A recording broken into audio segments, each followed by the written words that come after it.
Hello दोस्तों, स्वागत है आप लोगों का आपके अपने YouTube चैनल पर। दोस्तों, आप सभी के लिए मैं फिर एक इन्फॉर्मेटिव वीडियो लेकर आया हूं। मुझे आशा है आप सबको यह इन्फॉर्मेशन पसंद आएगी। तो चलिए बिना समय गवाए वीडियो को शुरू करते हैं। इस वीडियो में हम लोग जानेंगे सूर्य ग्रहण एवं उसके होने वाले प्राकृतिक घटना के बारे में। दोस्तों, आप सभी को सूर्य ग्रहण तो पता ही है। इसके भौतिक दृष्टि को आज हम लोग समझेंगे। भौतिक विज्ञान की दृष्टि से जब सूर्य व पृथ्वी के बीच में चंद्रमा आ जाता है तो चंद्रमा के पीछे सूर्य का बिंब कुछ समय के लिए ढक जाता है। इसी घटना को सूर्य ग्रहण कहा जाता है। पृथ्वी सूरज की परिक्रमा करती है और चांद पृथ्वी की।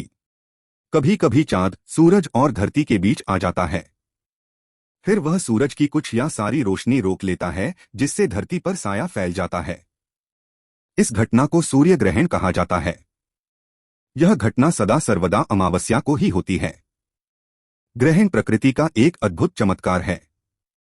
ज्योतिष के दृष्टिकोण से यदि देखा जाए तो यह अभूतपूर्व अनोखा विचित्र ज्योतिष ज्ञान है, जो ग्रह और उपग्रहों की गतिविधियां एवं उनका स्वरूप स्पष्ट करता है। सूर्य ग्रहण सूर्योपराग तब होता है जब सूर्य आंशिक अथवा पूर्ण रूप से चंद्रमा द्वारा आवृत व्यवधान बटा बाधा हो जाए।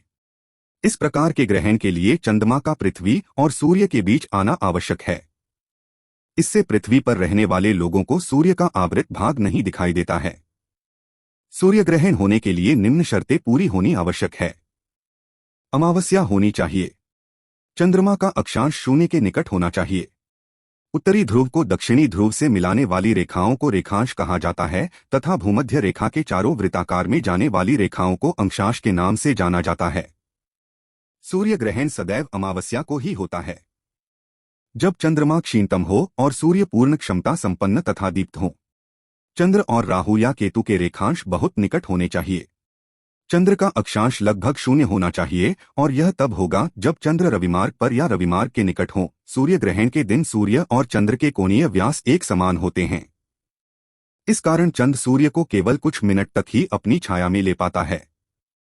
सूर्य ग्रहण के समय जो क्षेत्र ढक जाता है उसे पूर्ण छाया क्षेत्र कहते हैं।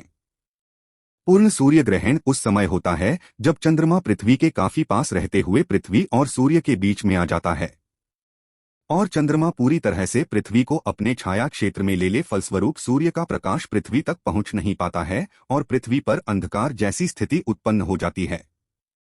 तब पृथ्वी पर पूरा सूर्य दिखाई नहीं देता। इस प्रकार बनने वाला ग्रहण पूर्ण सूर्य ग्रहण कहलाता है। आंशिक सूर्य ग्रहण में जब चंद्रमा सूर्य व पृथ्वी के बीच में इस प्रकार आए कि सूर्य का कुछ ही भाग पृथ्वी से दिखाई नहीं देता है, अर्थात चंद्रमा सूर्य के केवल कुछ भाग को ही अपनी छाया में ले पाता है। इससे सूर्य का कुछ भाग ग्रहण ग्रास में तथा कुछ भाग ग्रहण से अप्रभावित रहता है। तो पृथ्वी के उस भाग विशेष में लगा ग्रहण आंशिक सूर्य ग्रहण कहलाता है। वलयाकार सूर्य ग्रहण में जब चंद्रमा पृथ्वी के काफी दूर रहते हुए पृथ्वी और सूर्य के बीच में आ जाता है, अर्थात चंद्र सूर्य को इस प्रकार से ढकता है कि सूर्य का केवल मध्य भाग ही छाया क्षेत्र में आता है और पृथ्वी से देखने पर चंद्रमा द्वारा सूर्य पूरी तरह ढका दिखाई नहीं देता, बल्कि सूर्य के बाहर का क्षेत्र प्रकाशित होने के कारण कंगन या वलय के रूप में चमकता दिखाई देता है। कंगन आकार में बने सूर्य ग्रहण को ही वलयाकार सूर्य ग्रहण कहलाता है। किन्हीं परिस्थितियों में ग्रसित सूर्य वातावरणीय प्रदूषण के रहते अपने उस दिन के निर्धारित उदित होने वाले अथवा अस्त होने वाले समय पर अधिक प्रकाशीय अंतर में दिखने योग्य बन जाता है। यह सब स्थानीय परिस्थितियों के चलते वायुमंडल में उपस्थित धुंध के होने से संभव हो पाता है। यह घटना प्रकृतीय संयोजन में विराजते अद्भुत संतुलन का अभूतपूर्व उदाहरण प्रस्तुत करती है। खगोल शास्त्रियों ने गणित से निश्चित किया है कि 18 वर्ष 18 दिन की समयावधि में 41 सूर्य ग्रहण और 29 चंद्र ग्रहण होते हैं। एक वर्ष में 5 सूर्य ग्रहण तथा 2 चंद्र ग्रहण तक हो सकते हैं, किंतु एक वर्ष में 2 सूर्य ग्रहण तो होने ही चाहिए। हाँ, यदि किसी वर्ष 2 ही ग्रहण हुए तो वो दोनों ही सूर्य ग्रहण होंगे। यद्यपि वर्षभर में 7 ग्रहण तक संभाव्य हैं, तथापि 4 से अधिक ग्रहण बहुत कम ही देखने को मिलते हैं। प्रत्येक ग्रहण 18 वर्ष 11 दिन बीत जाने पर पूर्ण होता है, किंतु वह अपने पहले के स्थान में ही हो यह निश्चित नहीं है, क्योंकि संपात बिंदु निरंतर चल रहे हैं। साधारणतः सूर्य ग्रहण की अपेक्षा चंद्र ग्रहण अधिक देखे जाते हैं, परंतु सच्चाई यह है कि चंद्र ग्रहण से कहीं अधिक सूर्य ग्रहण होते हैं।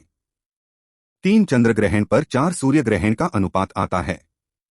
चंद्रग्रहणों के अधिक देखे जाने का कारण यह होता है कि वे पृथ्वी के आधे से अधिक भाग में दिखलाई पड़ते हैं, जबकि सूर्य ग्रहण पृथ्वी के बहुत बड़े भाग में प्राय 100 मील से कम चौड़े और 2 से 3,000 मील लंबे भूभाग में दिखलाई पड़ते हैं। उदाहरण के तौर पर यदि मध्य प्रदेश में खग्रास, जो संपूर्ण सूर्य बिंब को ढकने वाला होता है, ग्रहण हो तो गुजरात में खंड सूर्य ग्रहण, जो सूर्य बिंब के अंश को ही ढकता है, ही दिखलाई देगा और उत्तर भारत में वो दिखाई ही नहीं देगा। चाहे ग्रहण का कोई आध्यात्मिक महत्व हो अथवा न हो, किंतु दुनिया भर के वैज्ञानिकों के लिए यह अवसर किसी उत्सव से कम नहीं होता, क्योंकि ग्रहण ही वह समय होता है जब ब्रह्मांड में अनेकों विलक्षण एवं अद्भुत घटनाएं घटित होती हैं, जिससे कि वैज्ञानिकों को नए नए तथ्यों पर कार्य करने का अवसर मिलता है।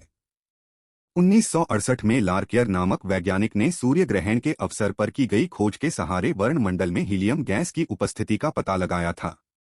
आइंस्टीन का यह प्रतिपादन भी सूर्य ग्रहण के अवसर पर ही सही सिद्ध हो सका, जिसमें उन्होंने अन्य पिंडों के गुरुत्वाकर्षण से प्रकाश के पड़ने की बात कही थी।